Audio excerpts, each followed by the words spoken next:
이렇게 해서 총 가격이 640만원, 무려 24초가 나왔습니다. 이게 무슨 일이죠? 안녕하세요, 비디오 클래스의 하준입니다. 새로운 스튜디오에서 인사드리게 되었습니다. 그래서 오늘은 인텔의 협찬으로 새로운 PC를 한번 소개해드릴까 합니다. 참고로 정말 아쉽게도 제 PC는 아니고요, 대여받은 겁니다.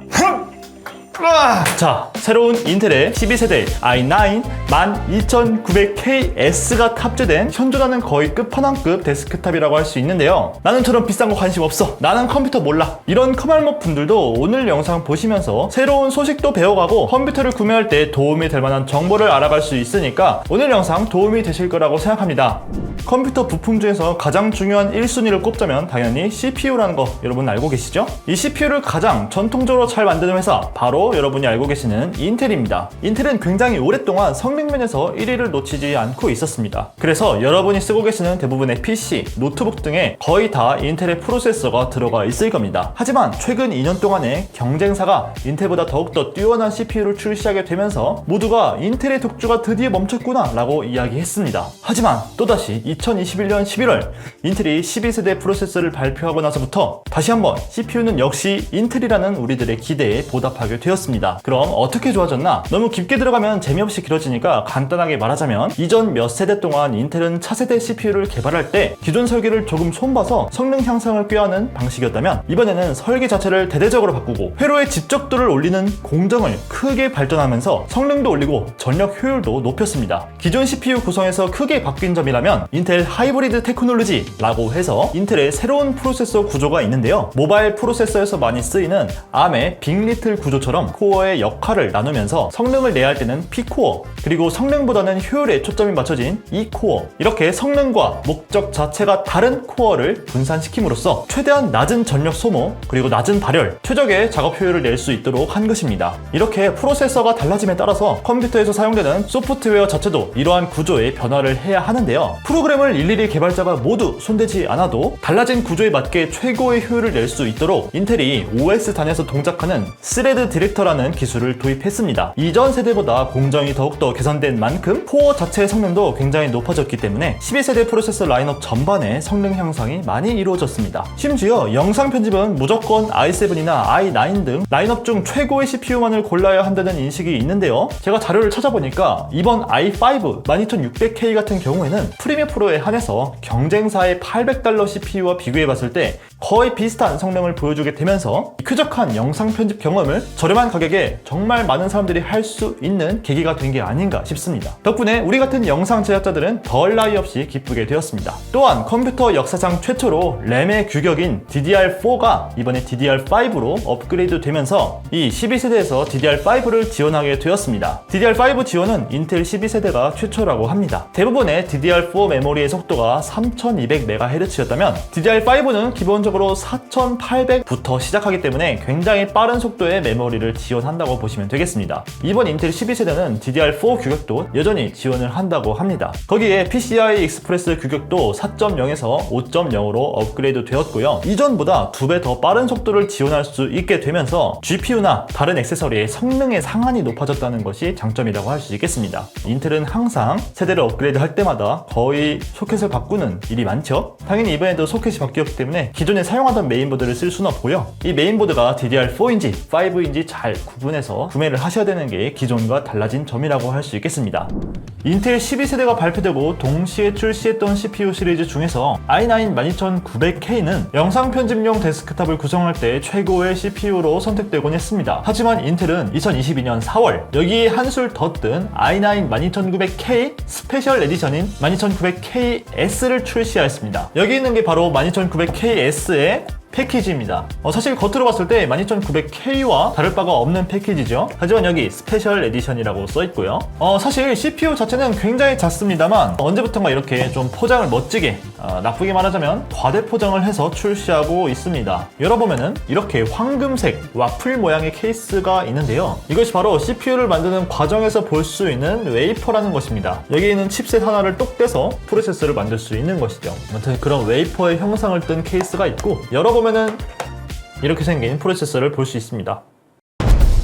최대 클럭 속도는 무려 5.5GHz, 올코어 부스트는 온도에 따라서 5.2GHz까지 동작합니다. 고성능을 담당하는 P코어가 8개, 효율을 담당하는 E코어가 8개에서 총 16개의 코어이며 24스레드로 구성되어 있는데요. 여기서 스레드가 무엇이냐? 대부분의 컴퓨터 프로그램들은 순차적으로 하나씩 실행되는 것보다는 병렬적으로 처리했을 때 성능이 더 나아질 수가 있는데요. 프로세서의 코어 수가 8개라면 8개의 작업을 분산해서 처리할 수가 있는 겁니다. 그렇게 해서 8개로 배분하는 그 하나하나를 스레드라고 합니다. 하지만 8개의 코어가 8개의 스레드만 가능한 게 아니라 여기서 한 번 더 나눠서 코어 하나당 2개의 스레드를 갖도록 만들 수 있는데요. 이것이 바로 인텔의 하이퍼 스레딩 기술이고요. 그 하이퍼 스레딩 기술이 적용되었기 때문에 P코어 8개가 하이퍼 스레딩을 통해서 16스레드, 그리고 E코어는 스레드가 하나밖에 없습니다. 해서 총 24개의 스레드가 되는 것이죠. 이외에 시스템 사양은 이렇습니다. 그래픽카드는 에이수스의 터프 게이밍 지포스 RTX 3090 Ti, 메인보드는 에이수스의 로그 막시무스 Z690 에이펙스, 램은 킹스톤 퓨리의 5200MHz DDR5 16GB 2개가 들어가 있습니다.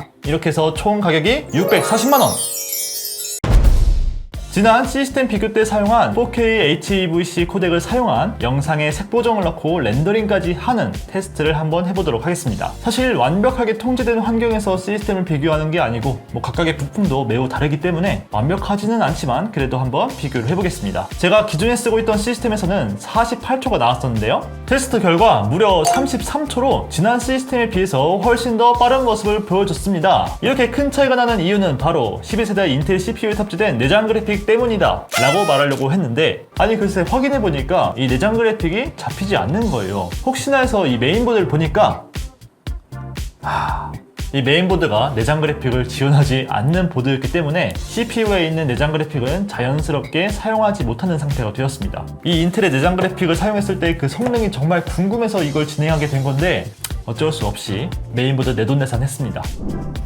자, 그래서 내장 그래픽이 지원되는 메인보드로 교체를 한 뒤에 다시 테스트를 진행해보고 열심히 연구하고 다시 왔습니다. 결과는 개인적으로 굉장히 놀라운데요. 마홍 성능 테스트에서 무려 24초가 나왔습니다. 이게 무슨 일이죠? 하지만 다른 프로젝트로 테스트해봤을 때는 약간 더 빠르거나 아니면 거의 같은 수준으로 프로젝트마다 상이한 결과가 나왔습니다. 이건 대체 왜 그럴까요? 사실 예상을 했습니다만은 바로 이 12900KS에 있는 내장 그래픽이 영상 처리를 빠르게 도와주는 종류가 있고 그렇지 못한 종류가 있기 때문입니다. 쉽게 말해서 여기 MP4 같은 동영상 파일처럼 보여도 H264일 수도 있고 HEVC 또는 H265라고도 불리는 종류일 수도 있고 HEVC 8비트일 수도 있고 HEVC 10비트일 수도 있고, 여기서 또 10비트면 10비트 하나만 있는 게 아니라 10비트 사둘둘일 수도 있고 10비트 420일 수도 있고 444일 수도 있고, 아무튼 간에 종류가 굉장히 많습니다. 좀 복잡하죠? 이것은 영상이 생성될 때 인코딩 옵션, 코덱에 따라서 정해지는데요. 이거에 대해서는 잘 모르셔도 상관이 없습니다. 아무튼 이러한 동영상 파일들을 편집하거나 또는 재생하거나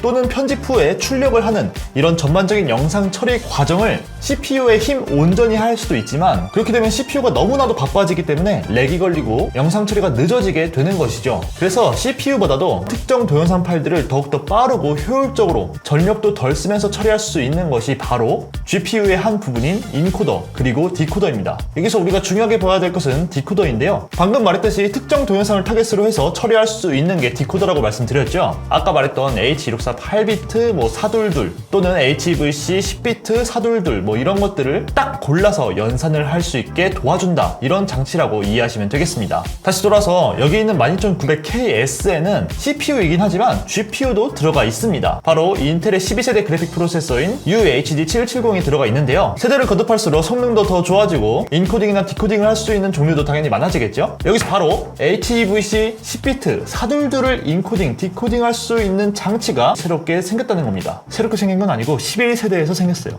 아무튼 참고로 이 기능은 여기 있는 비싼 RTX 3090 Ti도 없는 디코더라는 점이 굉장히 특이하죠. 그리고 바로 여기서 마옹이가 나오는 이 영상이 바로 HEVC 10비트 사둘둘로 인코딩된 영상이기 때문에 그래서 이 프로젝트를 더욱더 빠르게 처리할 수 있었던 것입니다. 대부분의 GPU, 내장 그래픽 이런 것에도 대부분 H264나 HEVC 같은 영상 코덱에 인코더, 디코더가 탑재되어 있긴 합니다만 HEVC 10비트 사돌들을 처리할 수 있는 기능은 없었기 때문에 이렇게 내장 그래픽을 사용했을 때 더욱더 빠른 속도를 보여줄 수 있는 것이죠. 하지만 제가 소니 A7S3라는 카메라로 촬영한 H264 10비트 사돌들 영상 같은 경우에는 이러나 저러나 속도가 비슷했습니다. 왜 그런 걸까요? 이유는 바로 이 코덱의 디코더가 인텔 CPU에도 없고 그래픽카드에도 없었기 때문입니다.